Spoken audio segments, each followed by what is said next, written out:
ചാച്ചനാ വീട്ടിലേക്ക് ആദ്യമായിട്ട് ഒരു പട്ടീനെ കൊണ്ടുവരുന്നേ.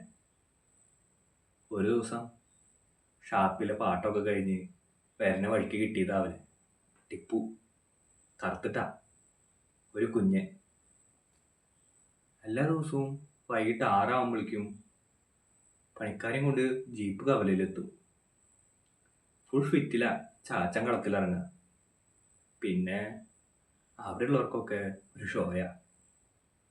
ഒരു ദിവസം ചാച്ചൻ പണി കഴിഞ്ഞ് വരുമ്പോൾ കാണുന്നത് നാട്ടുകാരെല്ലാരും കൂടി ഒരു പാമ്പിനെ തല്ലി കൊല്ലണതാ.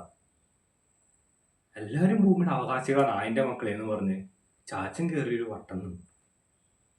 ആരോ പാമ്പിനെ എടുത്തെറിഞ്ഞ കല്ല് ചാച്ചൻ പുറങ്ങോണ്ട തടുത്തത്.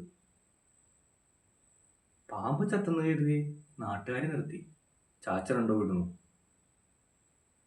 തട്ടുകടയിൽ നിന്നും മറ്റോ കുറച്ച് പാല് വാങ്ങിക്കൊണ്ടുവന്ന് ഒരു കൊച്ചു കുഞ്ഞിനെ മുട്ടണ പോലെ പാമ്പിന്റെ വായിൽ കെറ്റിറ്റ് കൊടുത്തുകൊണ്ടിരുന്നു. കുറച്ച് കഴിഞ്ഞപ്പോ പെട്ടെന്ന് പാമ്പൊരു പടച്ചില്, ജീവൻ വെച്ച പോലെ.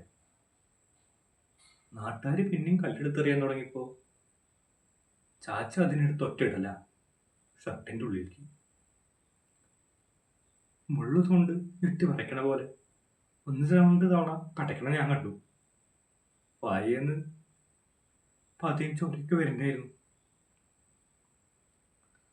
ചാച്ച നിലത്ത് വീണ് കിടന്ന് പടച്ചിട്ടും നാട്ടുകാർക്ക് അടുക്കാൻ പറ്റണ്ടേ പേടിച്ചിട്ട്. പാമ്പ് എപ്പോഴും ചാച്ചന്റെ ഷർട്ടിന്റെ ഉള്ളിൽ കിടക്കല്ലേ. പക്ഷെ ടിപ്പു, അവൻ കുറച്ചുകൊണ്ട് ഒരു ഓട്ടായിരുന്നു കൂസലില്ലാണ്ട്. പാമ്പ് ഷർട്ടിന്റെ ഉള്ളിൽ നിന്ന് ചീറ്റിട്ടും അവ ഒരു ഇഞ്ച് അനങ്ങിയിട്ടില്ലേ ചാച്ചന്റെ അടുത്തുനിന്ന്. ആരൊക്കെ ചേർന്ന് എന്നെ അവിടുന്ന് പിടിച്ചു മാറ്റണവരെ ഞാൻ കണ്ടതാ. ചാച്ചന്റെ ആ കിടപ്പും അവന്റെ ആ കുറച്ച്. നമുക്ക് എന്തെങ്കിലും അപകടം വരുമ്പോ അവര് നമ്മളെ വിട്ടു പോണില്ലല്ലോ സാറേ.